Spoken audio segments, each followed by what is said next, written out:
Full shit, you know what I'm saying? Like, just some social shit for everyone, you know what I'm saying? Like, I made this be myself, so hear me. Woo! I mean, like, we can put all that clown shit away. This some real shit for you. I'm spazzing right now, so listen, let's go. Yeah. It's in their bones, the thugs in harmony for the love of the money. Then fall victim for the cookie, then turn pussy, it's lonely. You said you hold it down when life get rough, we're here now, so show me. We move them losses to them wins. Heavy pounds, we make it ends meet. Converse with only few who make me feel like I be 10 feet. Yes, people, we are back in the building, guys. You already know the ties and the vibes. We have been doing this over the last few videos, and that is our top 10 list. So far we have done both defenders and midfielders, strikers, and now we are taking a look at our top 10 wingers. Let me know yours in the comment section, peeps. Before we do actually get into this list, I do want to mention, someone like Cole Palmer. I think in a list like this, it's very difficult to put him in here because he's not really a winger. He did play as a winger mostly last season. This season, he has operated more in that number 10 role, played a couple of games out there on the right wing. And I think it is quite difficult because at the moment, he doesn't really have a set position. And I think it would be a bit of a disservice if I, were to put someone like Cole Palmer in a list full of wingers when he's not always going to play there. So I think come the end of next season, I think that's when we can start, looking at specific positions for someone like a Cole Palmer. But if we're just talking best players in the world, of course, he may end up in these kind of lists. But in terms of just as a winger, I think for the time being, I will leave him out of it. But without further ado, let's get into it. So in at number 10, I have gone with Jeremy Doku. Now, I think Doku gets a really, really bad rep for some reason in the Premier League. And I think it's very statistical based. I think he is unfortunately a product of what this football society is like now, because we are so heavily focused, of course, on goals and assists, that for some reason he constantly gets overlooked. But when you actually look at the job of a winger, now I'm not saying a winger shouldn't score any goals and they shouldn't get any assists, but he does that. You know what I mean? He's not sitting on zero, at this current moment in time, but people act like he is. If you actually watch his game and see exactly what he does, I think most fullbacks would hate to come up against a player like Jeremy Doku. So tricky, so fast, so strong, can go on the outside, can go on the inside. Dribbling ability is absolutely crazy. And I think what's happening this season is that, unfortunately for him, things that he normally does and the moves that he makes in the game and the space he can create for other players, it's just not working for the other players. It's just not really working for the team. But that's just Manchester City, this season, in terms of just their form in a general sense. And I think it's been a little bit unfair, the level of criticism that people have kind of labeled him with, this season, and, not really rating, his end product. But for me, he's easily a top 10 winger in world football. Next up, I've gone for Ousmane Dembele at number 9. I think Ousmane Dembele, of course, he's a player who frustrates. His career has been so frustrating because he is probably one of the most talented football players, I've seen for a very, very long time. But injuries, kind of derailed his career, if I'm being totally honest with you. I think it's taken him a very, very long time to get to this level. And I think on his day, even, in the past few seasons when, he was at Barcelona and, things weren't really working out over there and he wasn't really playing, I think, again, that was more due to just the consistency of himself and, just not really performing as consistent as Barcelona needed him to, during that kind of period.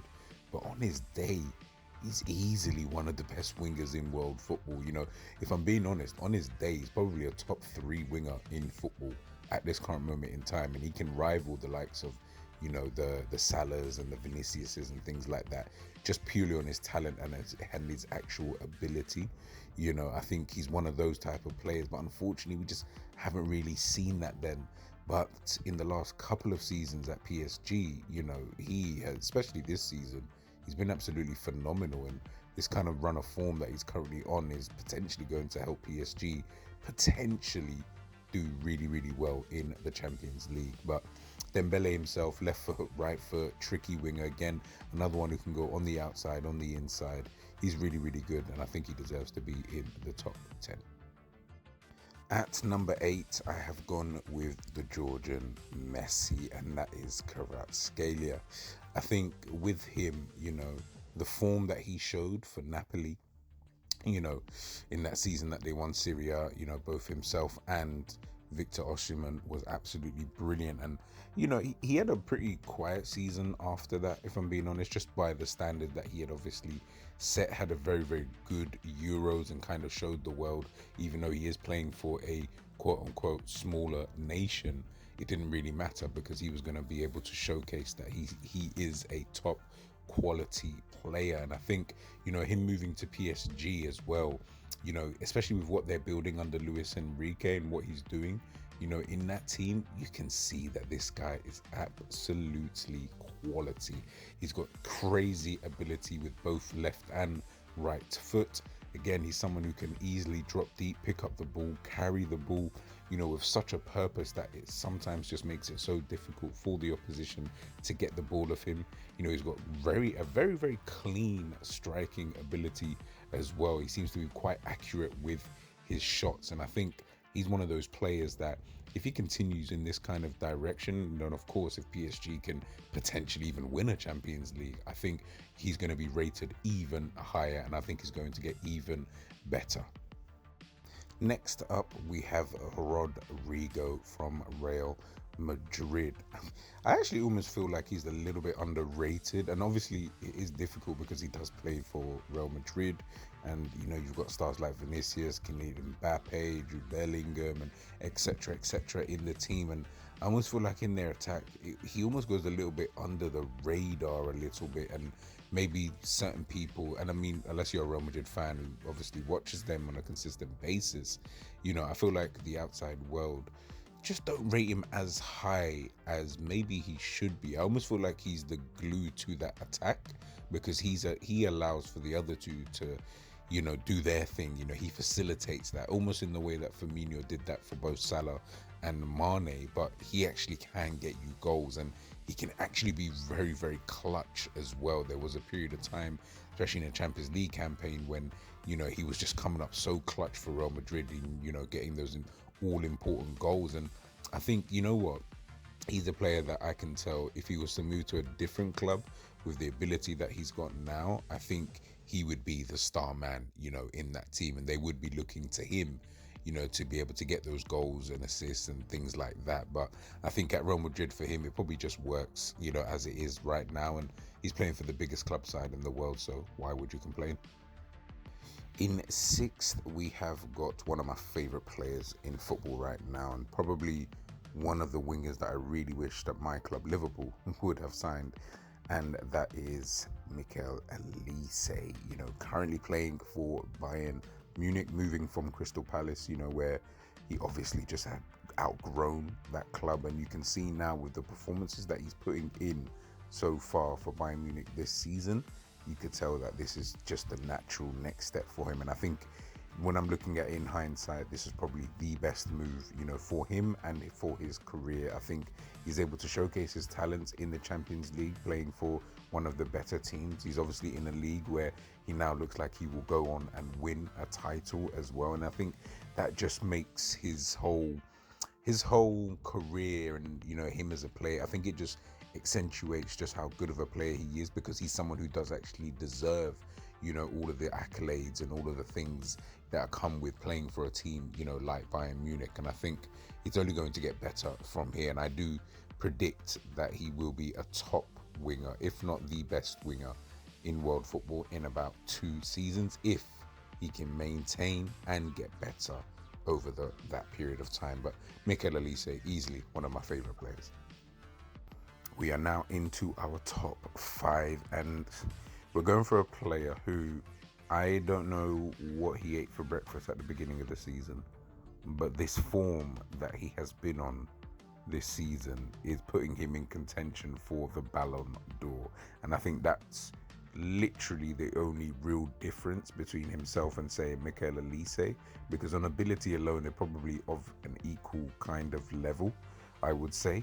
But Rafinha, you know, he's a player who he's been okay. He's been up and down for his time, you know, at Barcelona since leaving Leeds United. But, you know, this season, the form is so good, as I mentioned, that he's been talked about for a Ballon d'Or, that I just couldn't put the other guys who are lower down on this list, I just couldn't put them ahead of him, because I don't feel like they're operating at a Ballon d'Or level. And at the moment, he looks like he could potentially win that, especially if Barcelona continue to do well in the Champions League and hopefully stay top of La Liga. And, you know, Rafinha is an absolutely brilliant player, but this form and this kind of these kind of performances that he's putting in for Barcelona, I did not see that coming. You know, last season wasn't a good one for him, and I did think he was going to leave in the summer, but he absolutely turned it around under Hansi Flick, you know, playing alongside Lewandowski and, you know, Lamine Yamal.